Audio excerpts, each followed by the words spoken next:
ഒരുപാട് വർഷങ്ങളായിട്ട് ചേട്ടൻ ഒരു സ്ട്രഗ്ലിംഗ് ആയിട്ട് ഈ ഇൻഡസ്ട്രിയിൽ നിൽക്കാൻ വേണ്ടി ബുദ്ധിമുട്ടുന്ന ഒരാളാണല്ലോ.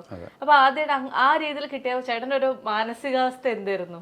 അത് പറഞ്ഞറിയിക്കാൻ വയ്യ. കാരണം ഇതിനോടൊരു പാഷൻ കൊണ്ട്, ഇതിനോട് പാഷൻ എന്ന് അങ്ങനെ എനിക്ക് പറയാൻ പറ്റില്ല. ഇതിനെ അറിയാൻ എനിക്ക് അഭിനയം എന്ന് പറഞ്ഞാൽ എൻ്റെ ഒരു എന്താ പറഞ്ഞാൽ ജീവൻ പോലെ എനിക്ക് തോന്നണം. അതുകൊണ്ട് ഞാൻ എൻ്റെ ജോലിയൊക്കെ ഉപേക്ഷിച്ചു.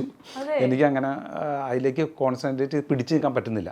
ഞാൻ പല സ്ഥലത്തും പോയിട്ടുണ്ട്, വിദേശത്തൊക്കെ ജോലി ചെയ്താണ്. പക്ഷേ ഒരിടത്തും നമുക്ക് നിൽക്കാൻ പറ്റില്ല. എപ്പോഴും ഇവിടെയാണ് എൻ്റെ. അപ്പോൾ ഏതെങ്കിലും ഒരു മാഗസിൻ, ഫിലിം മാഗസിൻ കണ്ടാലോ, യൂട്യൂബിലൊരു പുതിയ ഇൻ്റർവ്യൂ കാണുക, സിനിമയെ കുറിച്ച് അറിഞ്ഞാലും നമുക്ക് ഭയങ്കര ടെൻഷനാണ് അവിടെ നിൽക്കാൻ.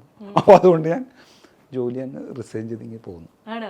അതിനുശേഷം എങ്ങനെ ചേട്ടാ നമ്മൾ ഉദ്ദേശിക്കുന്ന പോലെ സിനിമ വന്നില്ലെന്നുണ്ടെങ്കിൽ എങ്ങനെ പിടിച്ചു നിൽക്കാൻ സാധിക്കും? അല്ല, നമ്മളത് പറയുന്നത് വെച്ചാൽ നമ്മൾ ശ്രമിച്ചിട്ട് കിട്ടിയില്ല എന്നുണ്ടെങ്കിൽ നമുക്ക് ഞാൻ ശ്രമിച്ച് കിട്ടിയില്ല എന്ന് പറഞ്ഞ് പോകും. പക്ഷേ ശ്രമിക്കാതെ അവിടെ ഇരുന്ന് ഞാൻ വിഷമിച്ചിട്ട് എനിക്കിത് കിട്ടിയില്ലോ അവിടെ ചെയ്തുകൊണ്ട് കാര്യമില്ല. അപ്പം ഇനിയെങ്കിലും ഇനിയുള്ള കാലങ്ങളിലും എൻ്റെതായ രീതിയിൽ എൻ്റെ ആഗ്രഹത്തിന് വേണ്ടി ഞാനൊന്ന് ഫുൾ ഇതായിട്ട് സിംഗായിട്ട് ഇറങ്ങാം എന്ന് വിചാരിച്ചിട്ടാണ് ഞാൻ തിരിച്ചു വന്നത്.